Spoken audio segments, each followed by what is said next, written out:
Shalom sahabat-sahabat terbaik channel ini. Senang sekali kembali kita boleh bersama-sama melanjutkan pembahasan pelajaran dari seri Kebenaran Zaman Ini dalam kitab Ulangan.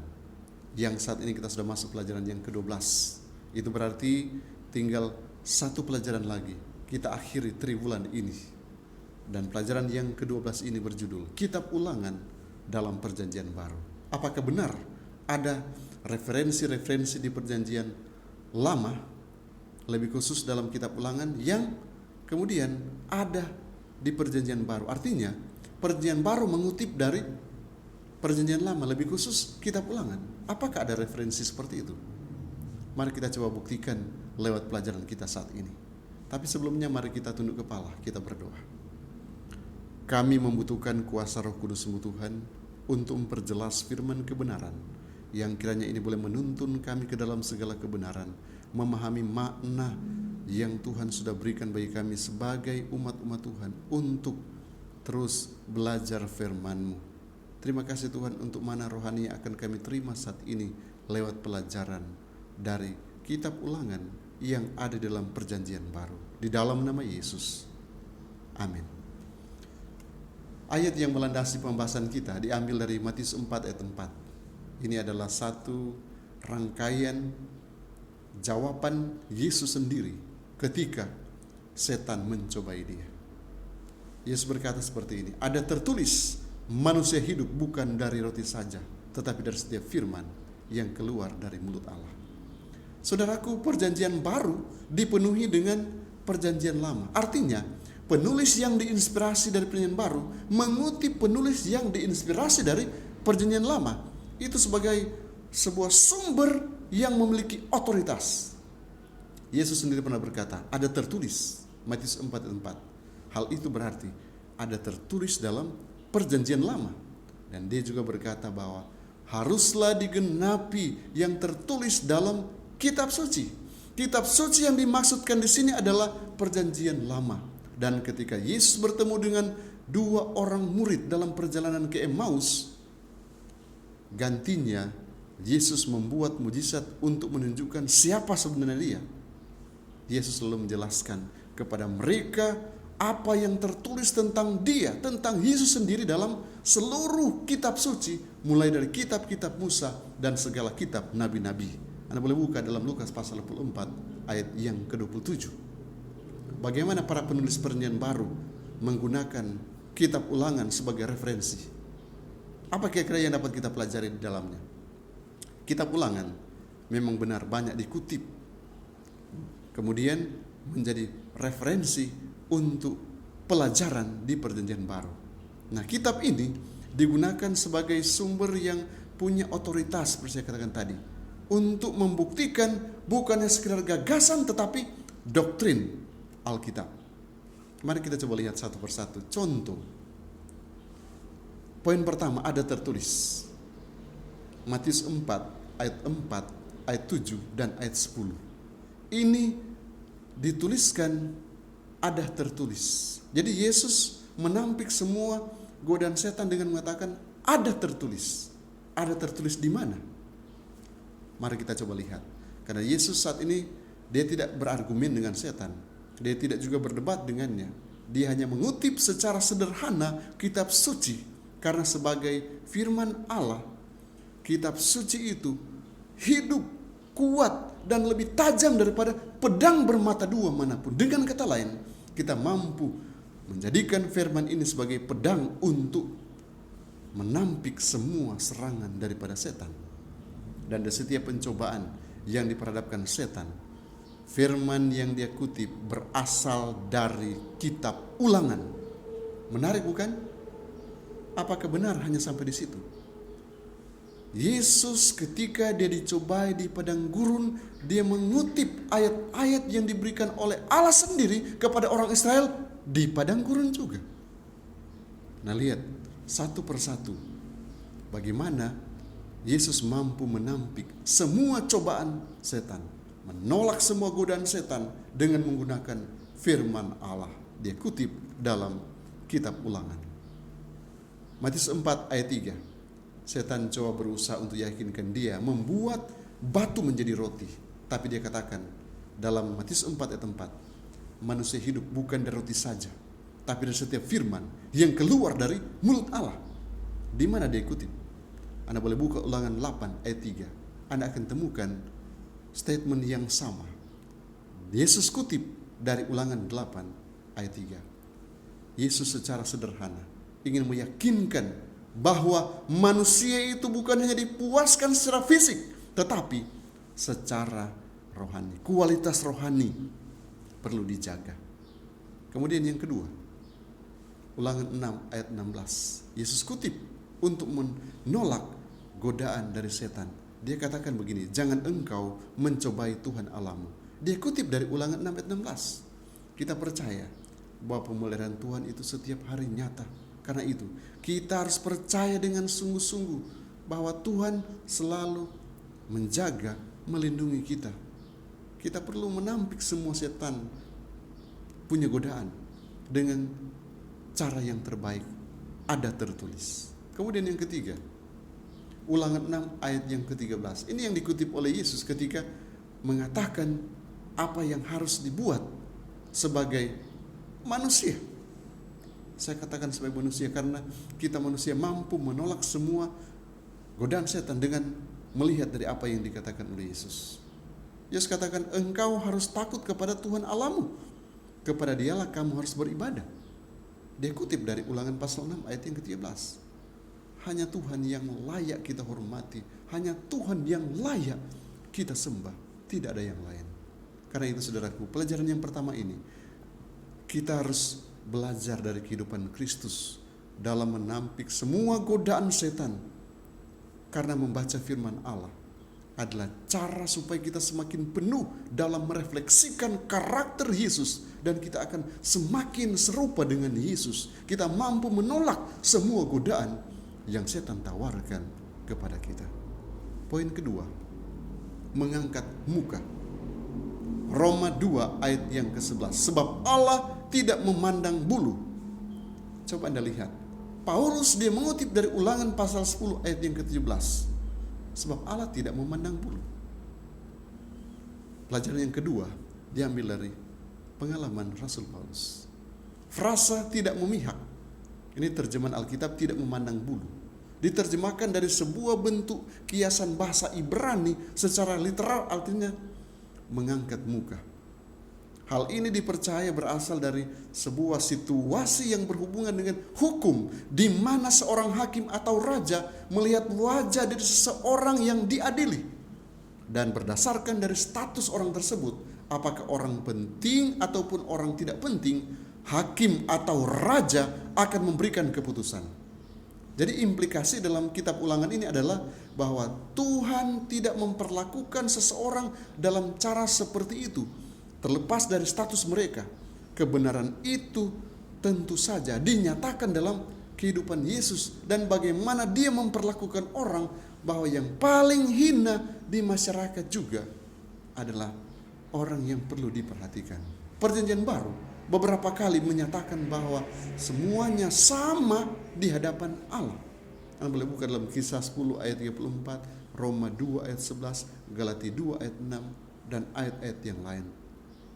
Tidak memandang bulu, semua sama di hadapan Allah, tidak memihak.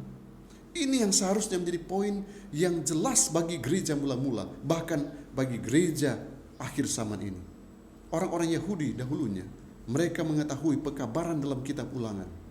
Ulangan 10 ayat 17. Sebab Tuhan Allahmu Allah, segala Allah, dan Tuhan segala Tuhan, Allah yang besar, kuat dan dahsyat, yang tidak memandang bulu ataupun menerima suap.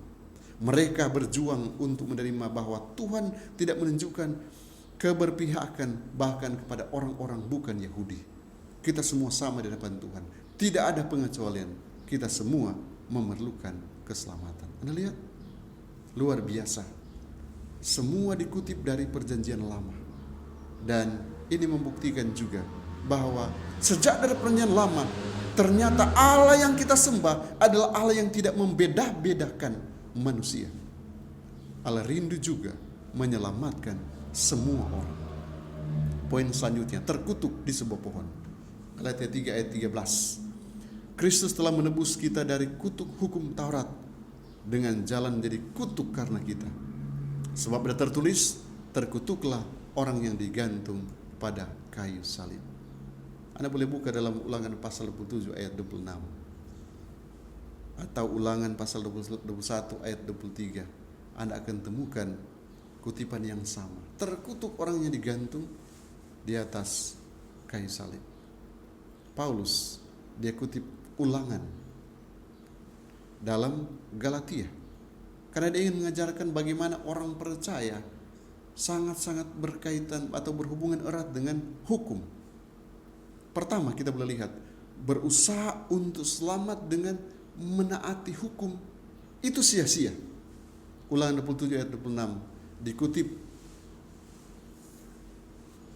oleh Rasul Paulus yang ditulis dalam Galatia pasal 3 ayat 10 untuk menjelaskan bahwa satu-satunya cara untuk diselamatkan oleh hukum Taurat adalah dengan menggenapinya dengan sempurna. Itu adalah sesuatu yang hanya bisa dilakukan oleh Yesus. Kemudian yang kedua, pembebasan dari kutuk hukum Taurat. Galatia 3 ayat yang ke-13 dikutip dari Ulangan pasal 21 ayat 23 untuk menjelaskan bagaimana Yesus menanggung dosa-dosa kita di kayu salib, menderita hukuman karena kutuk dosa yang seharusnya diderita oleh orang-orang berdosa, bukan Yesus. Paulus, dia gunakan kutipan dari kitab Ulangan ini untuk mengakhiri argumen tersebut. Kita tidak dapat diselamatkan dengan menaati hukum, tetapi hanya dengan menerima pengorbanan Kristus. Jika kita mencintai Yesus, mencintai pengorbanan Yesus, merespons pengorbanan Yesus, maka kita akan dengan sungguh-sungguh melakukan akan segala perintah dan hukum Yesus. Firman Tuhan berkata dalam buku Patriarchs and Prophets halaman 63, tidak seorang pun kecuali Kristus yang bisa menebus manusia yang sudah jatuh dari kutuk hukum Taurat, dan bahwa manusia itu dalam hubungan selaras dengan sorga. Kristus yang telah meletakkan dalam dirinya kesalahan dan rasa malu dari dosa yang sangat menentang Allah yang kudus, sehingga hal itu harus memisahkan Bapa dan anaknya. Yesus rela memisahkan dirinya dari Bapanya karena dia mencintai saya dan saudara. Dia mati di kayu salib. Gambaran yang sama sudah digambarkan di dalam kitab Perjanjian Lama, kitab Ulangan. Poin selanjutnya itu seorang nabi seperti engkau ini. Kisah 3 ayat 22. Bukankah telah dikatakan Musa, Tuhan Allah akan membangkitkan bagimu seorang nabi dari antara saudara-saudaramu, sama seperti aku. Dengarkanlah dia dalam segala sesuatu yang akan dikatakannya kepadamu. Musa memenuhi dua peran utama. Dia adalah seorang nabi yang menyampaikan pekabaran Tuhan kepada orang-orang dan sebagai juga pengantara antara Tuhan dan manusia. Menyampaikan pekabaran dan sebagai perantara. Dalam pidato perpisahan Musa katakan kepada bangsa Israel bahwa Allah akan membangkitkan seorang nabi seperti dia. Pernyataan itu ditafsirkan sebagai acuan kepada Mesias. Petrus juga menggunakan referensi ini untuk menunjuk kepada Yesus dalam pidatonya di Serambi Salomo, Kisah pasal 3 ayat 22. Stefanus juga menggunakan dalam pidatonya di hadapan Sanhedrin. Yesus adalah Mesias. Dia adalah pengantara kita di hadapan Bapa. Dia menggenapi janji Tuhan kepada umatnya dalam Ulangan pasal 18. Lihat peran Musa dalam Ulangan pasal 18. Dia bukan hanya sebagai nabi, tapi juga sebagai perantara. Dan di kemudian hari, Yesus menggenapinya. Yesus adalah Mesias. Dia juga adalah pengantara. Dia juga adalah nabi yang membawa kabar selamat bagi dunia ini. Bukankah ini sesuatu yang sungguh luar biasa? Poin selanjutnya, hal yang menakutkan. Ibrani 10 ayat yang ke-30. Sebab kita mengenal dia yang berkata, pembalasan adalah hakku. Akulah yang akan menuntut pembalasan, dan lagi Tuhan akan menghakimi umatnya. Paulus, dia kutip dari Ulangan pasal 17 ayat 6. Dalam surat yang ditulis kepada orang-orang Ibrani, dan diingatkan mereka tentang hukuman yang pantas bagi mereka yang melanggar hukum Musa. Dia menjelaskan bahwa mereka yang menolak darah Kristus pantas menerima hukuman yang lebih buruk. Kemudian ia kutip Ulangan 32 ayat 35 sampai 36 untuk mengingatkan orang Ibrani bahwa Allah akan segera menghakimi umatnya. Dia akan melakukan pembalasan kepada mereka yang akhirnya menolak anugerah yang semula diberikan kepada mereka. Kesimpulan Paulus sangat berharga bagi kita hari ini. Sebab itu, janganlah kamu melepaskan kepercayaanmu, karena besar upahmu yang menantinya. Saudara, upah yang besar menanti kita kalau kita tidak melepaskan kepercayaan kita. Tapi sebaliknya, ada amaran yang menakutkan. Tuhan akan menghakimi umatnya, dan aku akan menuntut pembalasan jika melepaskan kepercayaanmu kepada Allah di sorga. Counsels to Parents, Teachers and Students, page 462. Pena Inspirasi berkata begini: Alkitab menjelaskan dirinya sendiri. Kitab suci harus dibandingkan dengan kitab suci. Para murid harus belajar melihat kata secara keseluruhan dan melihat hubungan bagian-bagiannya. Jadi dengan kata lain, kita sebagai murid, kita harus lihat keterkaitan yang ada dalam perjanjian baru dengan yang ada dalam perjanjian lama. Karena perjanjian lama tidak bisa dipisahkan dengan perjanjian baru. Lebih lanjut, saat kita mempelajari perjanjian lama, kita akan menemukan mata air hidup yang menggelekan, di mana pembaca yang ceroboh hanya melihat gurun. Perjanjian lama menyoroti yang baru, dan yang baru atas apa yang lama. Masing-masing adalah wahyu dari kemuliaan Allah di dalam Kristus. Kristus bagaimana dimanifestasikan kepada para bapa, sebagaimana dilambangkan dalam upacara pengorbanan, sebagaimana digambarkan dalam hukum, dan sebagaimana diungkapkan oleh para nabi adalah kekayaan perjanjian lama. Lengkap semua yang Yesus lakukan selalu merujuk ke perjanjian lama. Dengan kata lain, perjanjian lama masih merupakan pelajaran yang penting, yang masih cocok juga dengan keadaan zaman ini. Karena itulah saudaraku, ketika kitab Ulangan lebih khusus dikutip dalam perjanjian baru, ini menjadi bahan pelajaran bagi saya dan saudara. Kita perlu mencari berbagai macam referensi di perjanjian lama yang akan menguatkan argumen kita di dalam keyakinan kita kepada kebenaran firman Tuhan. Karena itu, kita harus yakinkan diri kita untuk terus membaca pelajaran dari perjanjian lama, sehingga kita mampu mengatakan ada tertulis. Bagaimana kita katakan ada tertulis, sedangkan saya sendiri tidak tahu tertulis di mana. Tapi jika kita dengan rajin mempelajari, memperdalam kebenaran kitab suci, maka kita akan dapatkan banyak pelajaran yang luar biasa, yang akan memberikan semangat bagi kita menghadapi hari-hari yang jahat yang ada di hadapan kita, bahkan dalam mempersiapkan diri kita untuk hari Maranatha. Tuhan Yesus kiranya memberkati kita semua. Mari kita berdoa. Bapa di sorga, terima kasih karena pelajaran yang indah yang boleh kami terima. Kiranya akan menolong kami untuk menjadi anak-anak Tuhan yang giat membaca, rajin memperdalam kebenaran firman, sehingga kami boleh menemukan permata-permata yang berharga yang boleh kami gunakan di dalam menampik semua serangan setan. Bahkan kami juga boleh bagikan ini sebagai permata yang berharga kepada semua orang yang ada di sekitar kami. Tolonglah kami yang lemah ini, agar kami selalu percaya hanya kepada firman. Terima kasih Tuhan, Engkau mendengarkan doa kami. Engkau memberkati semua anak-anak Tuhan yang sedang menyaksikan dan mendengarkan channel ini. Karena hamba berdoa, memohon berkat-Mu hanya dalam nama Yesus Tuhan dan Juru Selamat kami. Amin. Tuhan Yesus memberkati kita semua. Shalom.